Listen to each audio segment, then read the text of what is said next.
Ce film raconte l'histoire d'un jeune adolescent marocain, Abdellah. Il vit dans un quartier populaire de Casablanca. Il est homosexuel et le film le suit à deux étapes de sa vie.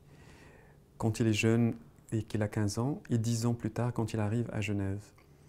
Le film ne traite pas du thème de l'homosexualité d'une manière directe, mais donne à voir l'évolution identitaire d'un garçon marocain pauvre dans une société qui ne permet pas à l'individualité de s'exprimer, mais en revanche met dans cet individu, dans sa tête, dans son cœur, tous les moyens pour subir l'étouffement et reproduire cet étouffement plus tard.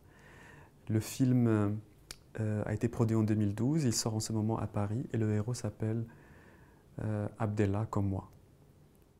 Alors, moi, je ne considère pas que, parce que ce film a un héros qui est homosexuel et arabe et musulman, je ne considère pas ce film comme scandaleux ou bien comme quelque chose qui est de l'ordre du péché. Moi, je ne me base absolument pas, je ne pars pas à partir de ce point de vue-là. Pour moi, c'est un film qui dit la réalité marocaine, qui vient de la réalité marocaine, qui est inspiré par la réalité marocaine. Donc, je ne vois pas du tout pourquoi il ne sortirait pas au Maroc. Donc je ne veux même pas entrer dans le débat, doit-il en sortir ou pas sortir dans le Maroc. C'est à eux d'assumer leurs responsabilités. S'ils croient que ce film va heurter la sensibilité marocaine, c'est à eux de l'assumer, pas moi. Moi, j'ai fait un film qui est destiné à tout le monde. L'homosexualité se passe là, dans la réalité, ne se passe pas sur la Lune. Je ne vois pas pourquoi les Arabes, les musulmans, les Marocains, je ne vois pas pourquoi ils ne seraient pas capables de regarder face la réalité dans laquelle ils vivent déjà. Alors, j'ai écrit plusieurs livres. Je suis d'abord écrivain. J'ai écrit plusieurs livres édités ici en France, aux éditions du Seuil.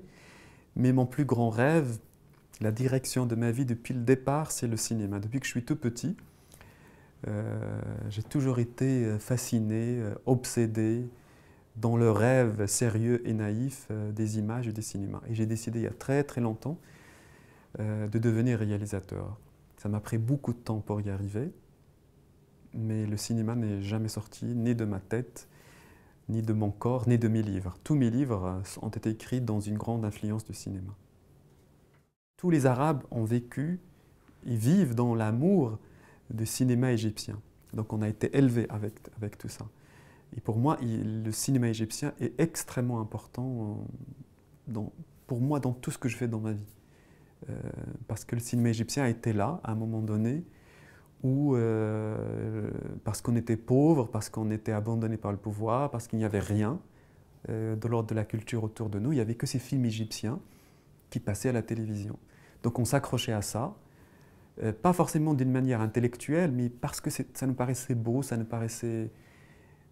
parlait, ça disait quelque chose de notre monde. Et je pense que l'origine de mon film vient aussi de là, de ce dialogue avec des images qui avaient et qui ont un goût arabe, qui parlent dans une langue qui est l'arabe.